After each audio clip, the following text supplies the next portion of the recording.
अब class 11th class Hindi medium class 11 और हम पढ़ा रहे थे कल समुच्चय के प्रकार बता दिए थे आपको। और समुच्चय के प्रकारों में कौन कौन से बताए थे?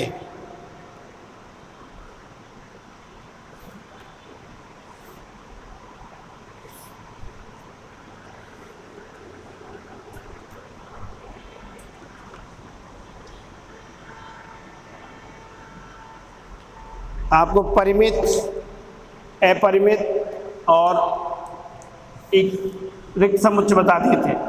समुच्चयों के प्रकार,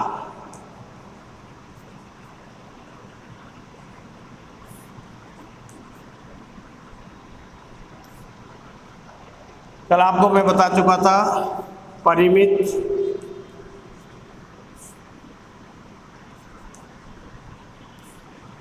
नंबर 2 अपरिमित,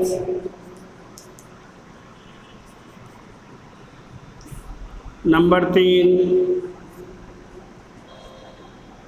एकल समुच्चय।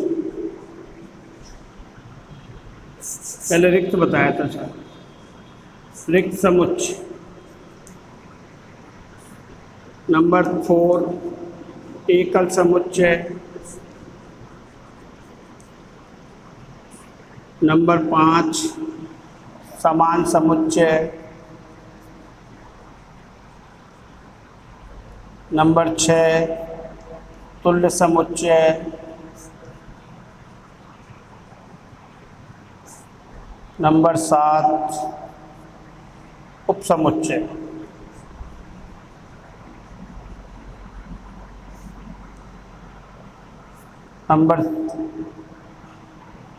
नंबर 7 के बाद 8 विसंगति है।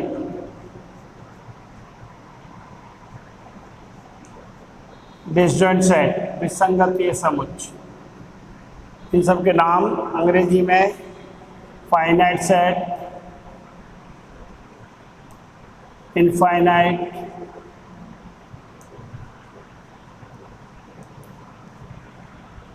नल सेट और एम्प्टी सेट। एकल, सिंगल टोन,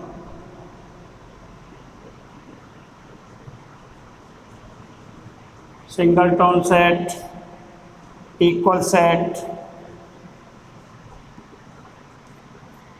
इक्विवेलेंस,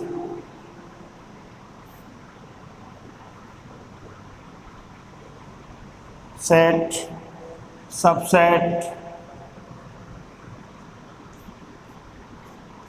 और ये डिसजॉइंट सेट। ये परिमित समुच्चय, अपरिमित समुच्चय, रिक्त समुच्चय, एकल समुच्चय, समान समुच्चय, तुल्य समुच्चय, उपसमुच्चय और विसंगतीय समुच्चय। तो मैं आपको परिमित, अपरिमित और रिक्त समुच्चय कल बता चुका था। और अब देखिए यहाँ से एकल समुच्चय से। एकल समुच्चय जैसा कि नाम से ही है, एकल समुच्चय। वे समुच्चय जिनमें केवल एक अवयव होता है एकल समुच्चय कहलाते हैं। वे समुच्चय जिनमें केवल एक अवयव होता है। एकल कल बता दिया था शायद मैंने, एकल समुच्चय का कल बता दिया था। अब रिक्त से करिए शुरू। जिनमें केवल एक ही अवयव होता है वो एकल समुच्चय। रिक्त समुच्चय जैसा कि नाम से रिक्त खाली है, रिक्त समुच्चय। रिक्त समुच्चय वे समुच्चय या वह समुच्चय जिसमें अवयवों की संख्या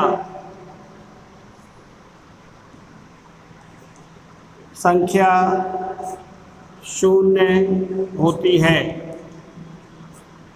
रिक्त समुच्चय कहलाता है। इसे खाली समुच्चय से, खाली ब्रैकेट या फाई इसको बोलते हैं अपन फाई से प्रदर्शित करते हैं।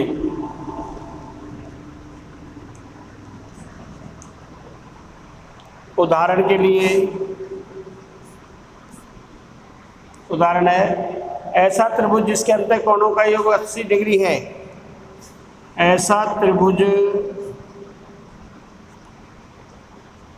जिसके अंतः कोणों का योग बराबर 360 डिग्री है। ऐसा संभव है क्या? ऐसा कोई त्रिभुज नहीं है जिसके अंतः कोणों का योग 360 डिग्री हो। दूसरा उदाहरण दे सकते हो, ऐसा त्रिभुज जिसकी 4 भुजाएं हैं। ऐसा है क्या कोई त्रिभुज ऐसा 4 भुजाएं हैं? ये सब किसके उदाहरण है? फाई। ऐसा कोई त्रिभुज नहीं जिसके अंतः कोणों का योग 360 डिग्री है, और ऐसा कोई त्रिभुज नहीं कि उसकी 4 भुजा हो सकती है। ये सब किसके उदाहरण हैं? रिक्त समुच्चय के। किसके हैं? रिक्त समुच्चय। एक और उदाहरण दे सकते हो, ऐसा सत्यवादी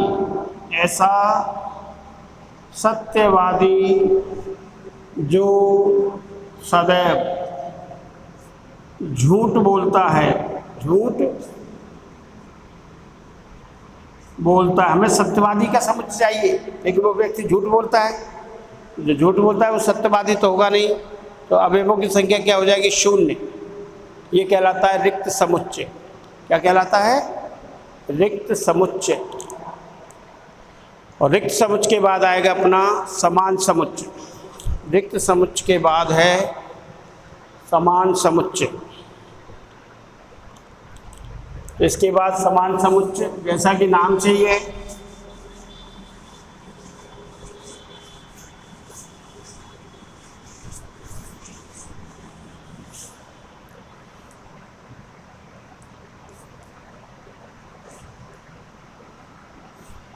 समान समुच्चय, दो समुच्चय समान समुच्चय कहलाते हैं। समान समुच्चय कहलाते हैं यदि उनके अवयव समान हैं। उनके अवयव समान हैं।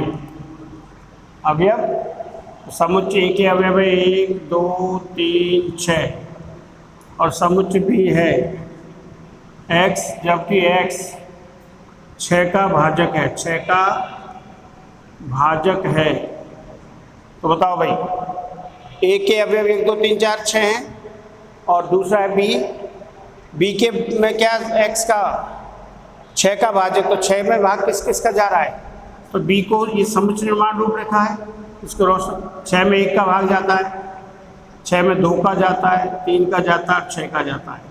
अवयव समान हो गए, इसलिए a बराबर b, यानी कि a तथा b समुच्चय a बराबर है समुच्चय b के, अर्थात समुच्चय a बराबर b। तुल्य समान समुच्चय हो गए। ए तथा बी क्या होंगे? दोनों समान समुच्चय। अवयव समान है तो समान समुच्चय होंगे। वो सेट बिल्डर फॉर्म समुच्चय निर्माण रूप में लिखा था, उसको मैंने रोस्टर फॉर्म में कर दिया। तो ए बराबर बी समुच्चय निर्माण रूप में था। दोनों के अवयव समान हैं तो समान समुच्चय हो जाएगा। दूसरा है तुल्य समुच्चय।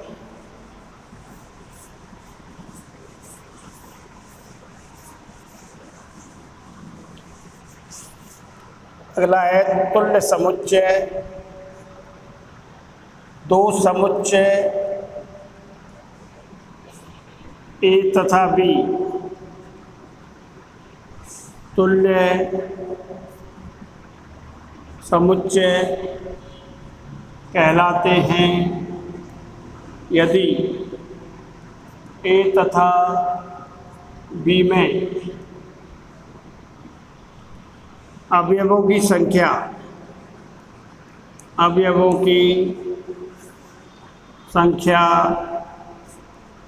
समान है। समान होती है।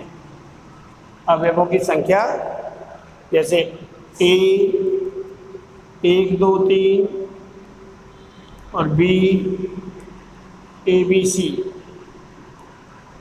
तो बताइए भाई, ए के अवयवों की संख्या NA बराबर 3 और NB बराबर भी क्या है 3। तो A तथा B तुल्य समुच्चय हैं। अर्थात कैसे प्रदर्शित करते इसको, A तुल्य है B के, A तुल्य है B के, अवयवों की संख्या समान है। तो इससे एक रिजल्ट और निकल रहा है, समान समुच्चय तुल्य समुच्चय होते हैं, इससे निष्कर्ष निकल रहा है। अर्थात सभी समान समुच्चय, सभी समान समुच्चय तुल्य समुच्चय होते हैं, परंतु तुल्य समुच्चय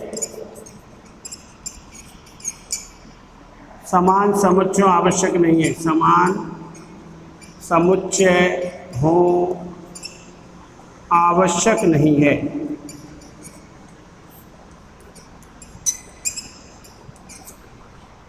इसका मतलब क्या हुआ, ए और बी तुल्य हैं, तो सभी समान समुच्चय तुल्य समुच्चय होते हैं, परंतु तुल्य समुच्चय समान समुच्चय जरूरी नहीं है।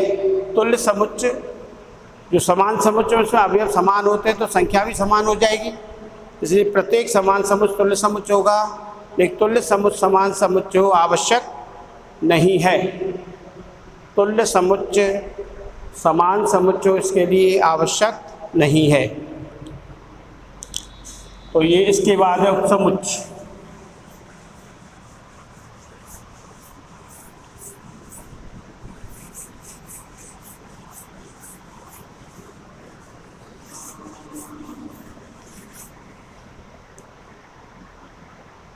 उपसमुच्चय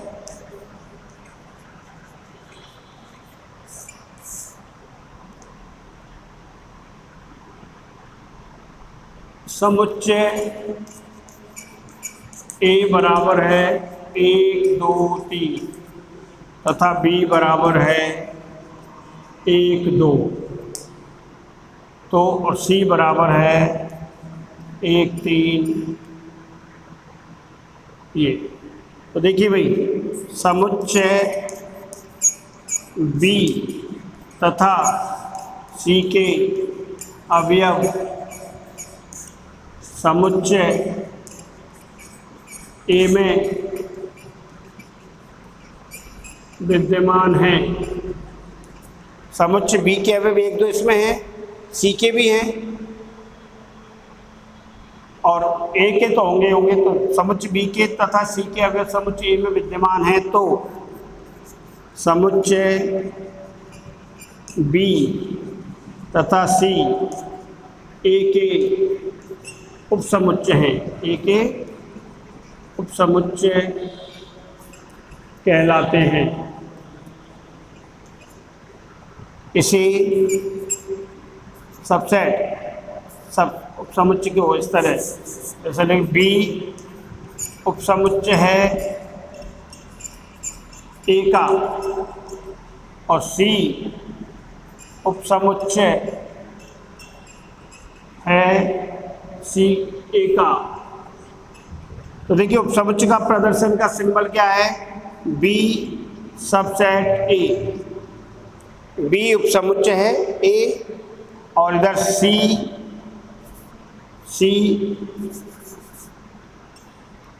उपसमुच्चय है ए का। ए के बी के सभी अवयव में है, 1 2 इसमें है, 1 3 भी है, तो बी उपसमुच्चय हो गया ए का और सी भी उपसमुच्चय है ए का। और प्रत्येक समुच्चय स्वयं का उपसमुच्चय भी होता है। प्रत्येक समुच्चय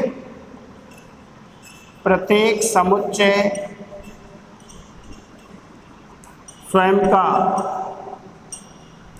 उपसमुच्चय होता है।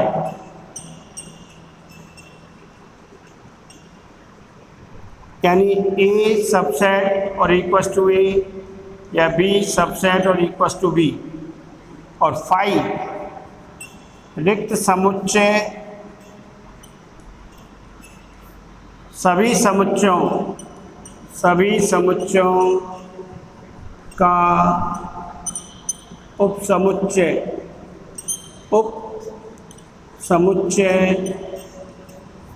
होता है। रिक्त समुच्चय सभी समुच्चयों का उपसमुच्चय होता है। रिक्त समुच्चय सभी समुच्चयों का, और ये विसंगति समुच्चय इंटरसेक्शन बता दें उसके बाद बताएंगे आपको। ये विसंगति समुच्चय को कब बताएंगे? जब इसका हम संक्रिया करेंगे समुच्चयों पर। तो ये समुच्चयों के कुछ प्रकार से जिनकी परिभाषाएं मैंने लिखी थी और उनको समझाया था कि उपसमुच्चयों की संख्या, अब कल पढ़ेंगे अपन उपसमुच्चयों की संख्या ज्ञात करना। उपसमुच्चयों के समुच्चय को बोलते हैं घात समुच्चय। तो परिमित, अपरिमित, रिक्त समुच्चय, एकल समुच्चय, समान समुच्चय, तुल्य समुच्चय, उपसमुच्चय। उपसमुच्चय में फाई सबका उपसमुच्चय होता है, प्रत्येक समुच्चय स्वयं का उपसमुच्चय होता है। तो ये था, कल कंटिन्यू करेंगे इसको आगे। उपसमुच्चयों की संख्या और घात समुच्चय वगैरह ज्ञात करेंगे, फिर इसकी संक्रियाएं ज्ञात करेंगे। तो इसी को कंटिन्यू करना है, देख लेना अपनी बुक में।